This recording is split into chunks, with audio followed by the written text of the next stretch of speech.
మీరేమైనా జాబ్ చేస్తారమ్మా? మేడం మీరేమైనా జాబ్ చేస్తారా? నేను సిస్టర్ గా ప్రైవేట్ గా చేస్తాను మేడం. ఓకే అమ్మా. ఎంత వస్తుంది శాలరీ? ఒక 5-6 వేలు ఇస్తారు మేడం. అంతేనా? ఓకే. పెద్ద క్లా-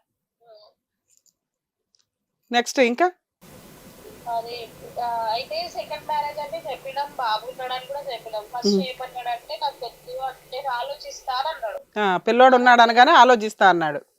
నేను కూడా అన్నా నా కొడుకుని వద్దనేటోళ్ళు నాకు కూడా వద్దు కరెక్ట్. అని నేను కూడా అన్నా మేడం. అని ఒక 15 days గ్యాప్ వచ్చింది మధ్యలో మాట్లాడుకున్నాక కూడా. గ్యాప్ వచ్చిన తర్వాత మళ్ళీ ఒక రోజు అయితే ఇక మా వాళ్ళు పోయి మాట్లాడితే అన్నాడు బాబు కూడా కావాలి మాకు అని చెప్పేసి మా ఆడబిడ్డలు అన్నారు. ఓకే. మా తమ్ముడు చూసుకోకపోతే మేము చదువుకుంటాము, మీరు అట్లా ఏం బాధపడకండి, బాబు కూడా మాకు కావాలి, మా తమ్ముడికి కూడా పిల్లలు లేరు, మా తమ్ముడు చదువుకోకపోయినా మేము చదువుతామని చెప్పారు వాళ్ళు. ఓకే అమ్మా.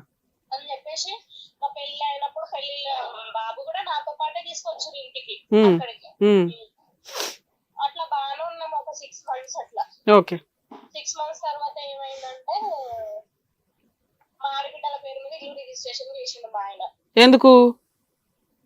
ఏమో వాళ్ళకి ఏదో అవసరం ఉంది అని చెప్పేసి ఇల్లు రిజిస్ట్రేషన్ చేసిండు. ఓకే అమ్మా. చేస్తే నేనన్నా నేను మా బాబాయ్ వాళ్ళ సంబంధం చూసి చేసిండు కదా మేడం, నేను వాళ్ళకన్నా అది అసలు ఇల్లు రిజిస్ట్రేషన్ చేయడం ఏంటి, మరి అన్నాక పని చేసుకోవడం అని చెప్పేసి నేను అన్నా మేడం. అంటే కట్నం కూడా ఇచ్చారా మీరు?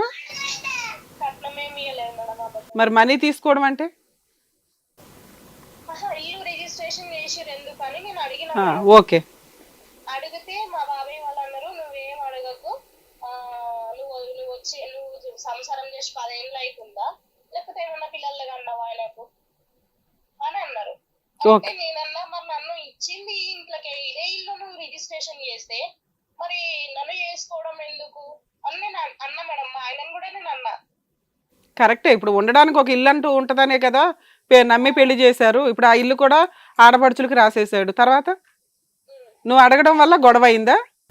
నేను అడగడం వల్ల గొడవ అయింది. ఇక మా ఆయన ఇక నేను అడగడం వల్ల మా బిడ్డలు ఏమన్నారు అంటే ఏమనుకోబుట్టాడు మన ఇంటికి వారసుడు అవుతాడా. వారిని కాదమ్మా, అప్పటికి మీరు పెళ్లి చేసుకున్నదే 6 నెలలు. 2-3 సంవత్సరాలు పెళ్లి చేసి ప్రెగ్నెన్సీ రాకపోతే కదా ఆలోచించాలి. ఈ లోపు వాళ్ళ డైలాగులు అనేసారా? ఓకే. అన్నాక అప్పుడు మేము కొత్తగా ఫస్ట్ మాది హిందూ మ్యారేజ్ అయింది మేడం. ఓకే. అయితే 6 నెలలకి మా పెద్ద బిడ్డకి హెల్త్ బాగాలేకపోతే మా ఇంటికి నుండి మా ఊర్లో చర్చికి పోయేది ఆమె. అయితే రండి మీరు కూడా చర్చికి రండి అంటే నేను కూడా పోయినా. పోతే అక్కడ కొంతమంది నాకు ఏమన్నారంటే పోయి ఈ పిల్ల తల్లిని చేసుకుంటావురా, నీకు ఎవ్వరు దొరకలేరా, ఈ పిల్ల తల్లిని చేసుకున్నావు అనుకుంటా అన్నారంట. అన్న తర్వాత ఇంకా వీళ్ళకి కూడా పిల్లగాడు ఉన్నాడు ఏదో వెనక ముందు ఎవరు లేరు అన్నట్టు చేసినాం మేము, కానీ ఇయ్యలేదు మమ్మల్ని ప్రశ్నించేటంత స్టేజ్ కి ఎదిగింది అని చెప్పేసి మా ఆడబిడ్డలు అక్కడ పాస్టర్ తో దక్కిందంట. ఓకే. తర్వాత ఏమైంది? తర్వాతకి ఇదే ఇంకా టార్చర్ స్టార్ట్ అయిపోయింది. ఇంకా బాబుని తీసుకొని వచ్చింది, మేమంటే పడి ఉండాలి, ఏదైనా చెయ్యాలి, మా అమ్మకు మా నాన్నకు మా ఆడబిడ్డలకి ఏదైనా నువ్వు చెయ్యాలి అని అంటే సరే చేస్తా, నీ ఇంట్లో ఉప్పు కారమే గతుండదు, బియ్యం గతుండదు తినడానికి అని నేను అంటే మా పాస్టర్ అంటాడు ఇగో నేను తెచ్చి పెడతా నువ్వు చేస్తావా సంసారం అని అన్నాడు మేడం. అంటే మీ ఫాస్టర్ ఎవరు ఆ మాట అనడానికి? అంటే వీళ్ళు మా ఇంట్లో జరిగే స్టోరీ మొత్తం పోయి పాస్టర్ కి చెప్పాలి. అప్పుడు ఆ ఫాస్టర్ ఏమనాలి? అమ్మా ఇంట్లో అన్ని మర్యాదగా తీసుకొస్తాడమ్మా, వంటలు చేయడానికి బియ్యానికి కూరగాయలు అవన్నీ తీసుకొస్తాడు కష్టపడి, నువ్వు జాగ్రత్తగా కాపురం చేసుకోమ్మా, నీకు ఏదైనా తేడా వస్తే మేమంతా ఉన్నాం అంటారు, కానీ తెస్తే నువ్వు కాపురం చేస్తావా అని ఆయన ఎవరు మాట్లాడడానికి? ఆయన ఏమన్నానంటే నేను తెచ్చిస్తా నువ్వు చేస్తావా అంటాడు. అదే ఆయన తెచ్చిచ్చుడు నువ్వు కాపురం చేసుడు ఏంటమ్మా? అట్లానే నేను అన్నా మేడం, నేను చెయ్యా సరే నాకు నువ్వు ఎట్లా తెచ్చిస్తావు, నువ్వు తెచ్చిస్తే నేను చెయ్యను అంతే. బానే అన్నావు. కరెక్టే. అదే చర్చిలో పంచాయత్ చేసి నా సామాన్ మొత్తం చదివి ఇంటికి పంపించు, కనీసం నా సామాన్ ఏముందో నేను ఇంటికి వచ్చేలా చూసుకోలేదు అంటే నువ్వు రావద్దు, నువ్వు వస్తే గొడవలు అవుతాయి, మేమే తీసుకొచ్చి ఇస్తాం నీకు సామాన్. ఓకే. నువ్వు ఆ మాట అన్నందుకు విడగొట్టేశారు మిమ్మల్ని మీ పుట్టింటికి పంపించడానికి. మరి నీకు ఎవరున్నారని నువ్వు వెళ్ళావు? మీ అన్న వాళ్ళ దగ్గరికి వెళ్ళావా మళ్ళీ? మా అన్న వాళ్ళ దగ్గరికి వచ్చిన. ఓకే అమ్మా. వస్తే వాళ్ళు కూడా నన్ను ఇంట్లోకి రానియలేదు మేడం. అరే రానియలేదు. ఆ, మాట్లాడితే వచ్చి అక్కడే ఉండి ఇట్లనే హాస్పిటల్లో బయట డ్యూటీ చేసుకుంటా పిల్లగాన్ని చూసుకుంటా ఉన్నా మేడం ఓకే. ఇన్ని రోజులు. ఆ సామాన్లు అన్ని పంపించేసిర్రు. ఇంకా నేను తర్వాత నాకు అనిపించింది అసలు ఆ రోజు మాట్లాడి తులం బంగారం ఇగో 2 తులాల బంగారం ఇచ్చిన మేడం నేను మా ఆయనకు అవసరం ఉందంటే. ఓకే.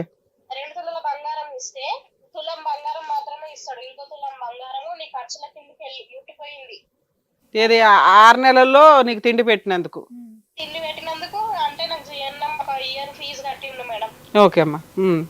అయితే దానికి ముట్టిపోయినాయి నీకు ఉమ్, అని మా పాస్టర్ చర్చలో పంచాయతీ చేసిండు. ఓకే. తులం బంగారం ఇస్తాడని చెప్పేసి ఉమ్, సరే అని సపడంకలు వచ్చేసిన. నాకు వెనక ముందు ఎవరు లేరు కదా మాట్లాడటం అని చెప్పేసి వచ్చిన.